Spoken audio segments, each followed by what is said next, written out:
everything just happened so quickly for me, because I ended up in hospital that evening having tests, and then the next day I was given the diagnosis, and then I was literally told that I'd be an inpatient for at least the next sort of 4 months, and in actual fact it turned out to be about 6 months. So I couldn't even go home, that was just it.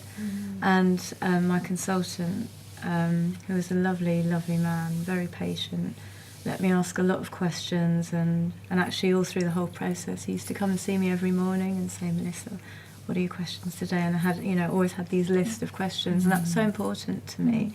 But right at the beginning he said, we're going to start treatment, we want to start treatment in 2 days. And I just completely panicked, and I just said, I can't have time to think about this, I can't believe you've just told me I've got cancer and now you're telling me I've got to start treatment.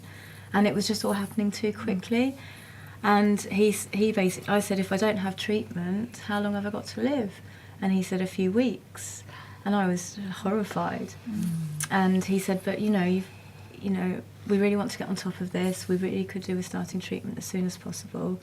But he said, if you want to wait, I will, or if you decide that's not what you want, we will support you in any decision that you make. And I thought that was absolutely fantastic. So there was no pressure to do what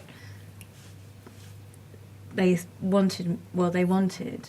Although he heavily emphasised the fact that really that's what he was recommending and that's what I should do. So I did decide to go. Just didn't really have a choice, I didn't think at that point. But then there were other choices down the line with regards to bone marrow transplants, and because I didn't have to have a bone marrow transplant, that was something that was highly recommended given the seriousness of my particular leukemia. It was a high risk, apparently they're categorised low risk, medium risk, high risk. Mine was high risk, which meant if I didn't have a bone marrow transplant, according to the statistics, there was an 80% chance of it coming back. So I really struggled with this for about 2 months, and I was in hospital the whole time. So the only access I had to outside information was through, I had my laptop, which was good, and I was just on the phone the whole time trying to get advice from as many different types of practitioner I could. I tried, all sorts of alternative therapists, spoke to everyone I could think of. I had my own homeopath anyway, and I found that was so helpful. I had a lot of remedies to support me emotionally and to support me through the treatment. And I spoke to nutritionists, and that was all really fantastic. But my counsellor really helped with the psychological things, and also all the decision making I had, because the bone marrow transplant opened up a whole kind of new kettle of, a whole new set of issues, really. Yeah, a whole other can of worms, really. I'm intrigued. Why were you in hospital for 6 months? Because of the nature of leukemia, it's so aggressive, and they pretty much wipe out your white blood cells with each cycle. And for about 10 days during each cycle, I was at an extremely high risk of infection. And I actually ended up in intensive care at one point and almost didn't make it because I got an infection, not from the hospital, but just because I had no immunity, and that's quite a common thing. So they had to keep a very close eye on me, because I think my white blood cells were wiped out almost to the point of, whereas I think it's not quite the case with a lot of other, because that's the very nature of the disease I had. So they had to keep a close eye on me.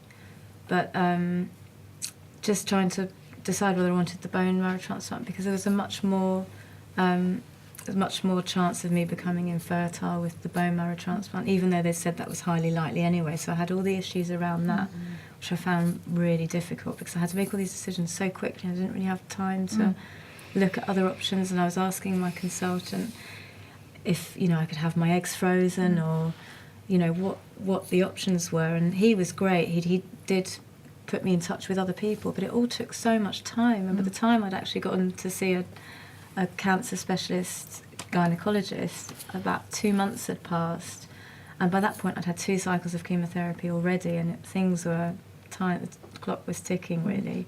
And I just wished in a way that kind of on the day of diagnosis I'd been given a whole load of phone numbers of people that I could have just phoned then to try and help but it's just it's not. It was wouldn't just have too made hard. any difference No, on the day, because it probably you wouldn't. just, your mind is just like all over the place, isn't it? Do you know who the phone numbers you would have wanted? What would have been the kind of roles I wished I had got to see the gynaecologist Yeah. who was experienced with cancer Yeah. patients within the first month, let's just say. So that was a I priority, yeah, early one for you, yeah. because I really needed to discuss whether I had any options really Yeah. and what those options would be.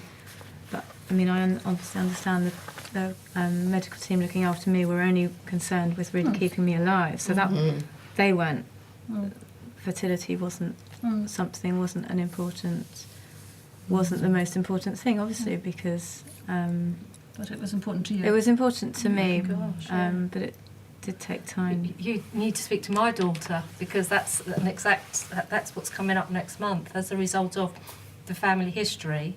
My mum had ovarian cancer, and myself. I've been sent for a BRCA, some test, to see whether I carry an autogene, and they're saying the likelihood is that I've got it, which it doesn't matter to me. I can say that now because I've had the hysterectomy and I've had children and stuff. But the real point is my daughter. You know, all those questions and issues you've just mentioned are exactly the same as what she's going to be possibly having to deal with herself, and it's massive. You know, for a young woman, it's just like that is your life, isn't it? So, but I think from the doctor's initial point of view, you know, I had to get through it before I could even think about having children, which is of course true. But for me, I had to be able to talk about these things at the time, and that's where seeing the counsellor really helped. Could talk about all these different issues and things. I can't think of anything else. Because if you bring those sort of issues up with family, like children, you know, you may not be able to have grandchildren. It's like, oh, don't worry, we just want you, dear. You're the most important thing. That's and right. Your thinking is completely discounted, which doesn't help because you're so busy trying to look after yourself and protect your parents that you're not actually being heard. And you need someone who's completely impartial, don't you? Who doesn't know you, who can just help you through these stages. Who has the expertise, but will keep their separateness. Exactly. Yeah. unlike me, I just want to be a glamorous granny.